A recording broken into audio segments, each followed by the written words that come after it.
Hello, and welcome to the October IASB Update Podcast. My name is Nili, Shah, and I am the Executive Technical Director at the IASB. And today, I'm joined by the Chair of the IASB, Andreas Barckow. Welcome, Andreas. We are here to share with you the highlights of our October IASB meetings. In our meeting this month, the IASB discussed a range of topics and made a couple of milestone decisions. Without further ado, let's kick off the updates with our Disclosure Initiative projects. Andreas, could you start us off with the Targeted Standards Level Review project?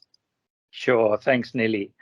Just to provide a bit of background, our Targeted Standard Level Review of Disclosure projects, or as we would like to call it, the TSLR projects, as we like acronyms, is a project that the IASB worked on with the aim to help address disclosure problems by improving the IASB's approach to developing and drafting disclosure requirements.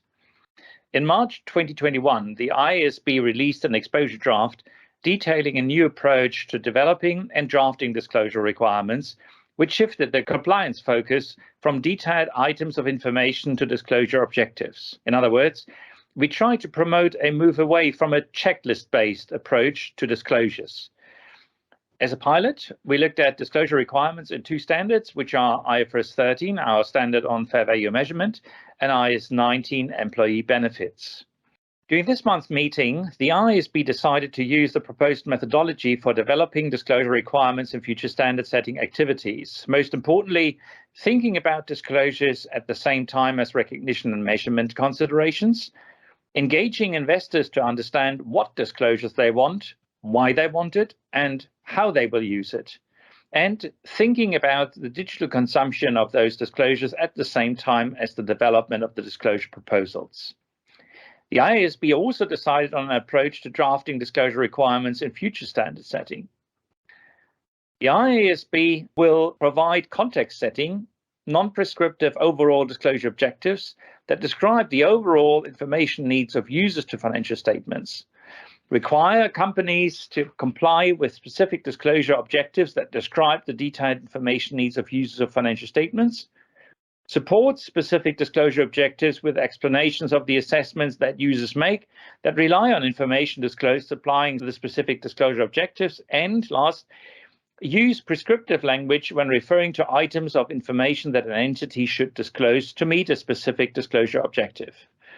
The methodology for developing and drafting disclosure requirements that we just mentioned will be published on the IFRS Foundation website. In addition, the IASB decided not to proceed with any further work on the disclosure requirements of IFRS 13 and IAS 19. Thank you, Andreas. Let's move on to our other Disclosure Initiative project. That is the Subsidiaries Without Public Accountability project.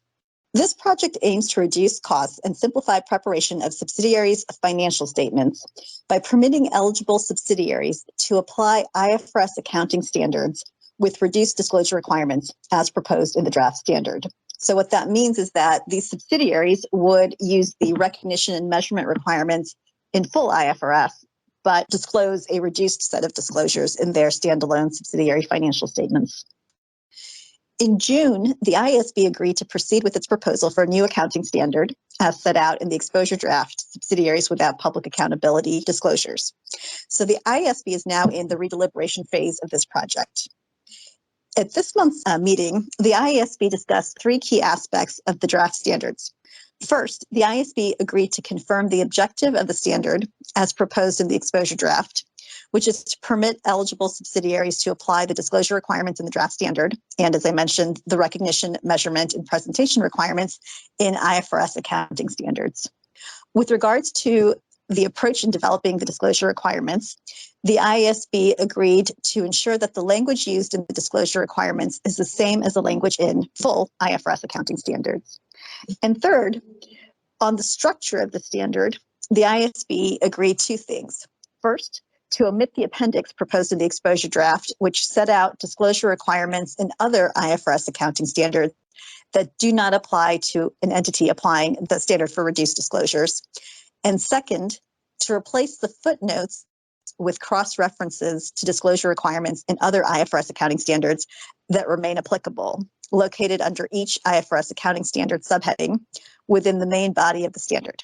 So, Andreas, we have one other major standard setting project that the board discussed in October. That is the Rate Regulated Activities Project. Would you like to give us an update on that one? With pleasure, Nili.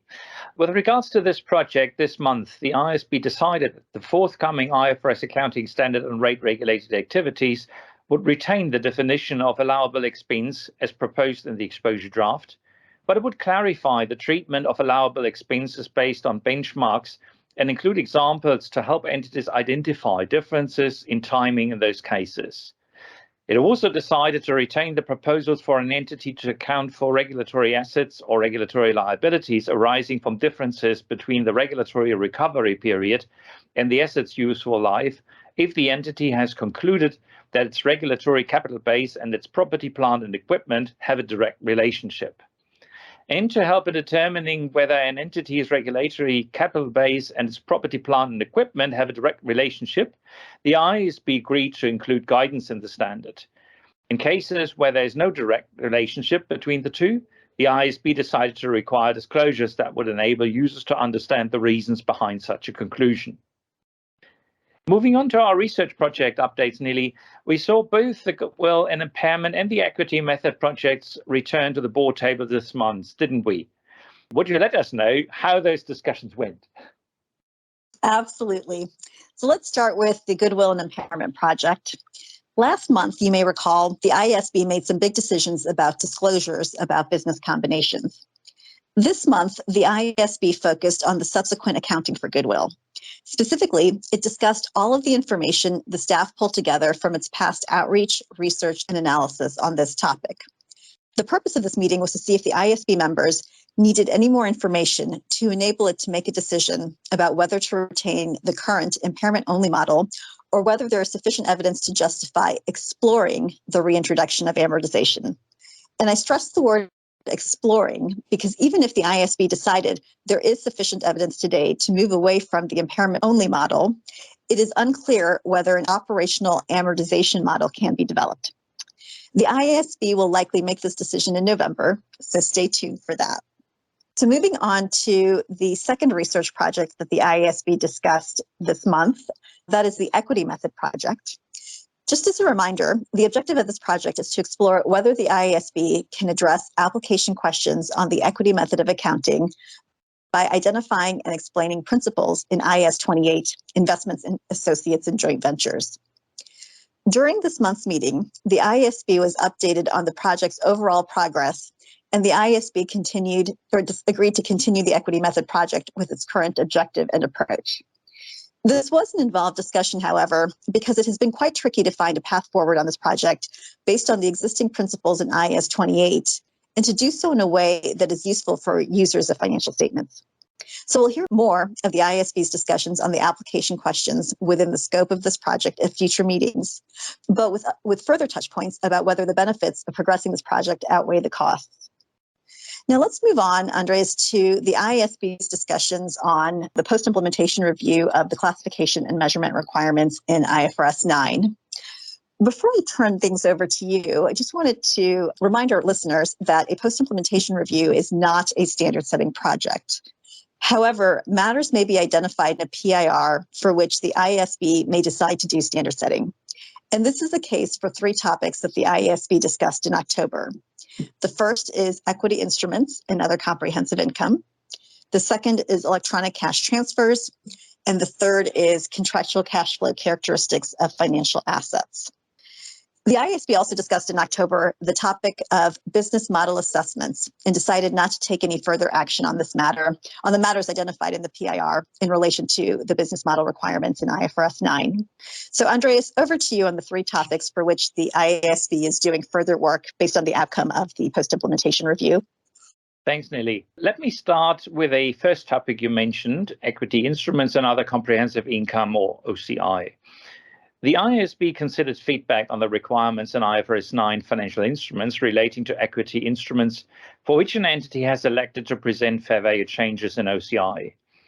After careful consideration, the IASB decided that there was no new evidence to justify making changes to those requirements. However, the IASB acknowledged that the current requirements may not communicate all useful information about such investments. Therefore, to improve transparency and provide users of financial information with more comprehensive information about the performance of these investments since acquisition, the IASB tentatively decided to amend IFRS 7 financial instruments disclosures to require disclosure of, first, the aggregated fair value of equity investments for which the OCI presentation option is applied at the end of the reporting period, and second, changes in fair value recognized in other comprehensive income during the period.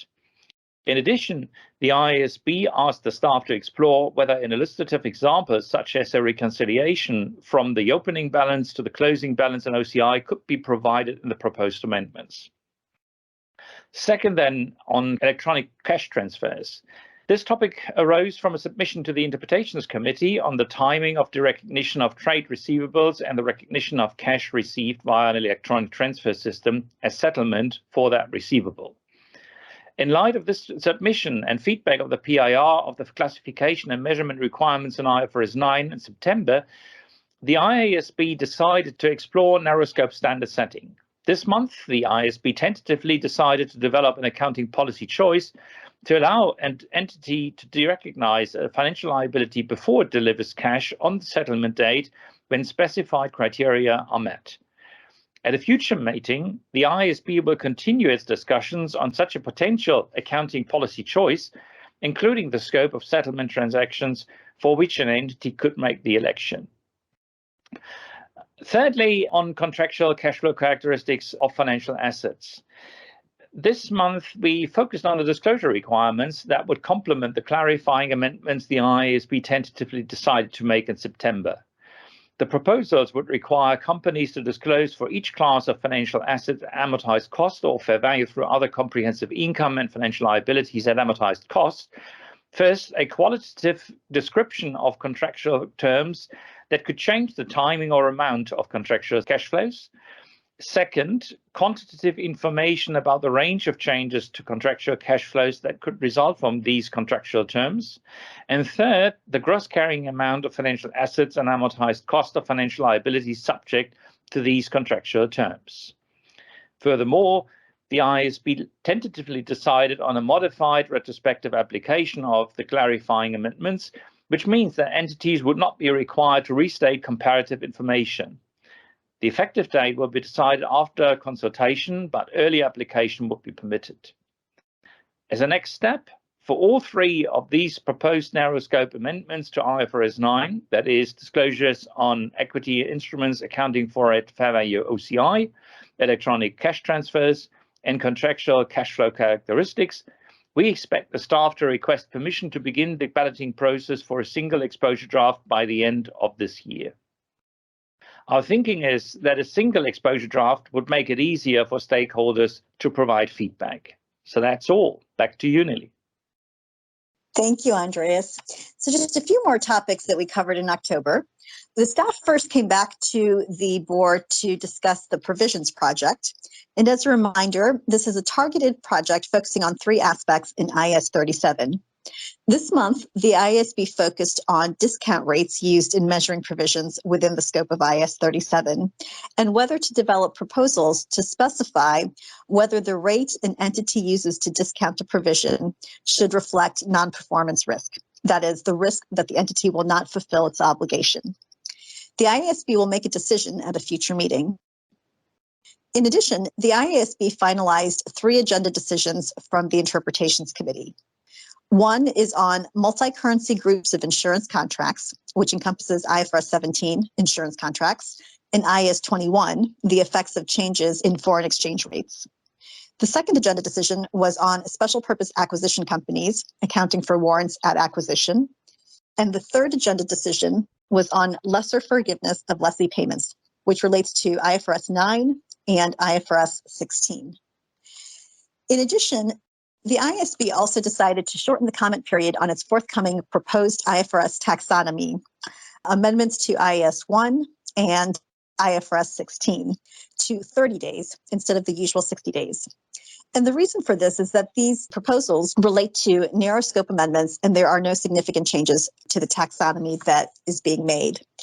In addition, this timing would enable the IASB to publish its annual compilation of taxonomy updates in early 2023. So just a reminder, please keep a lookout for the proposed taxonomy update in November, and please share your feedback with us.